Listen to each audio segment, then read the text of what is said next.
Listen up, language enthusiasts. It's the second day of the Polyglot Conference 2019 here from Fukuoka in Japan, and I'm going to show you as much as I can of the day's events. So I would like to just talk to as many people as I can. Just kind of talking to people. According to Steve Kaufmann, there's a coming golden age of polyglots. Yeah, I'm really looking forward to Steve. Well, very, very stoked. I think we can start now. You learn by listening and reading. You can't learn by speaking. In order to be able to speak well, you have to speak a lot. With this later, speak with mistakes. Mistakes, forgetting, unable to find the word, those are all essential parts of language learning. So, this is where I had my experience. It's so often said that language acquisition is superior to language learning. I totally dispute that. Language learning here is what I'm doing. The people who are sitting there next to me, they're trying to do the acquisition. Because I have that metacognition, all that experience, I'm able to do it and learn a lot more than people can acquire in the same amount of time. Really? I was really surprised that Alexander Arguelles wanted to do that, because I'm sort of familiar with his method and it had nothing to do with that beforehand. I've never done it. All I've done is total immersion in my computer. But it sounds like a lot of fun.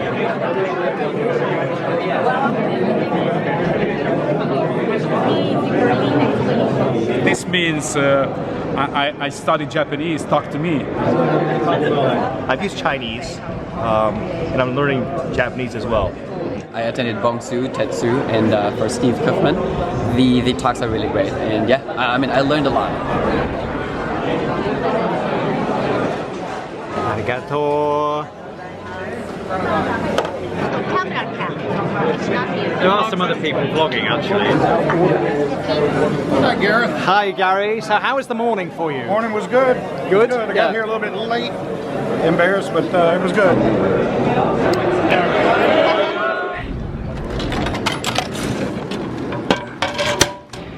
Well, it's weak, it's ice cold, and it's got milk and sugar in it. But apart from that, the perfect espresso. It's amazing, as always. I met so many cool people, people that I knew already, new people. You know, just we had lots of geeky conversations on grammars, how to learn, what to learn next, and it was amazing.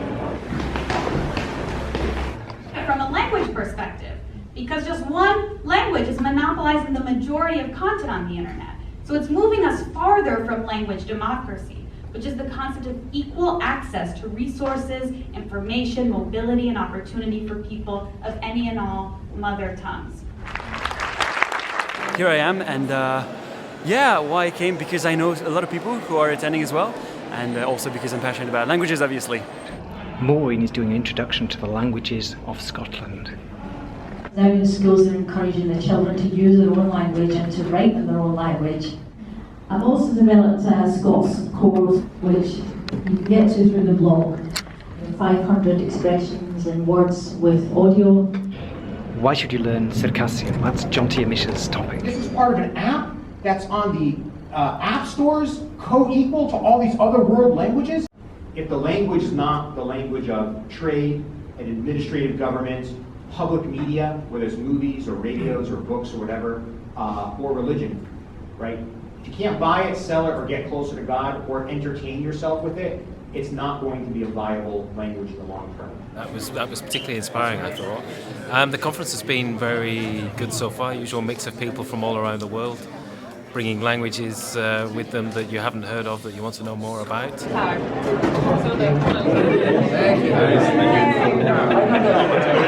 Grigory Kazakov is going to be talking about developing language learning materials for minority languages.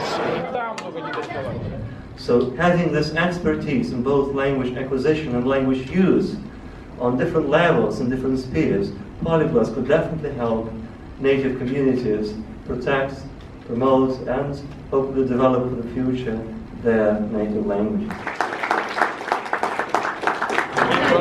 And you're wearing the t-shirt from the Polyglot gathering. Yeah, I confess I was in Bratislava. Sono molto contenta che sia in Giappone perché è la mia prima volta qui e mi piace tantissimo. This year the atmosphere is quite different because of the environment, so being in Japan makes it a bit different. Das Ambiente ist natürlich wie immer mega, also einfach nur hier zu sein, die Talks zu hören und auch einfach mit den Leuten nicht nur die Sprachen zu sprechen, sondern einfach auch sich aus einer anderen Perspektive kennenzulernen, ist das Schönste auf der Welt. Engari, karawe tēnei no reira ko tōku wawata te haere ia tau ki te mua, kia ora.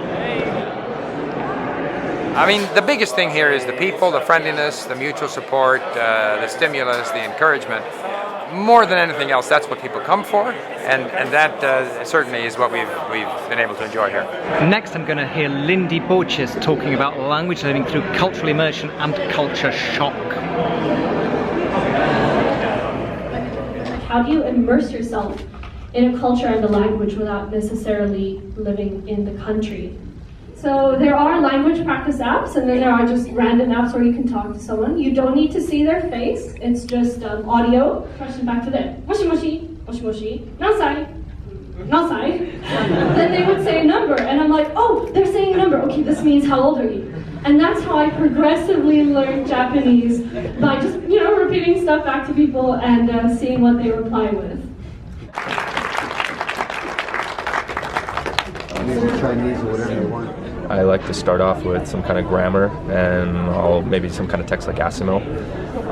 Then I get a lot more eclectic, whether it's watching movies and TV or trying to go to the place where the language is spoken.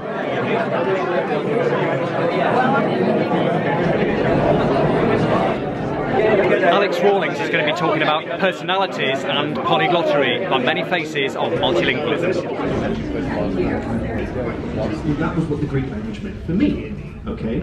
Of course, the Greek language for me felt about community and it felt about family because I use Greek to engage with my family and my community. Obvious, right? When we allow the idea that language gives us a personality to develop, because it allows people to say that there are useful languages and unuseful languages, there are positive languages and negative languages, and it allows people to think that some languages encourage behaviors and others don't, when we all know that's rubbish. Right?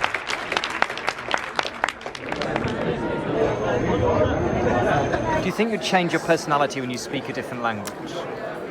I thought I was. I was fairly convinced I was. But now that I've been given some food for thought by Alex, I think I may be just changing my paradigm. Очень много разных мнений, обсуждается много разных вопросов.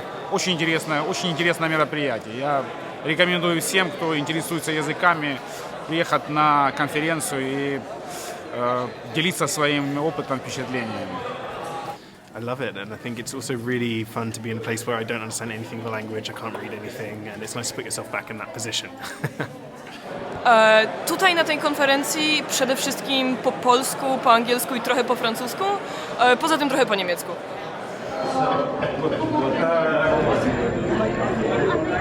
The most important thing, in my opinion, is really to be consistent. So if you study a little bit every day in each of the languages you want to be fluent in, for sure you can do it in, for example, 6 months or 1 year time for multiple languages is really possible.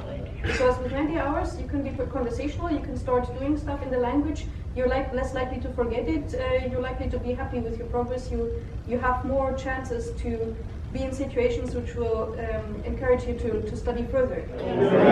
Where do you think the conference is going to be next year? I'm guessing probably somewhere in South America. It's somewhere in South Korea. In Barcelona or somewhere in South Africa, but I'm not sure why, I think. I hope not so far, so I can meet my new friend again. South America would be cool. Perhaps one of the South African nations. In Australia or in New Zealand. Sweden? No, it's Sweden, that's it. Yeah. I have no idea. So now, it's announcement time.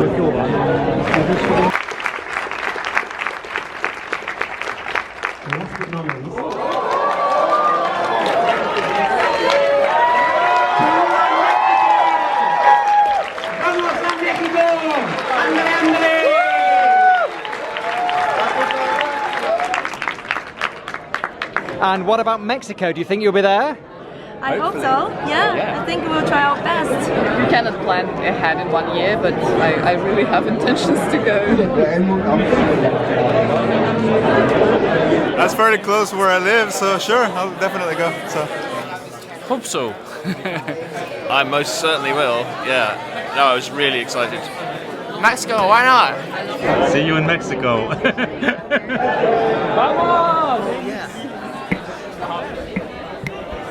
I'm just so happy to see that there's actually communities around language learning, and now I'm no longer alone about it. 1, 2, 3. Well, you realize there's so much behind the scenes that you have to do, and I guess it really depends where you organize it. Here at my university, it required a lot of work in terms of logistics and such. You know, getting the rooms and everything, and getting the contracts and such, and it works out.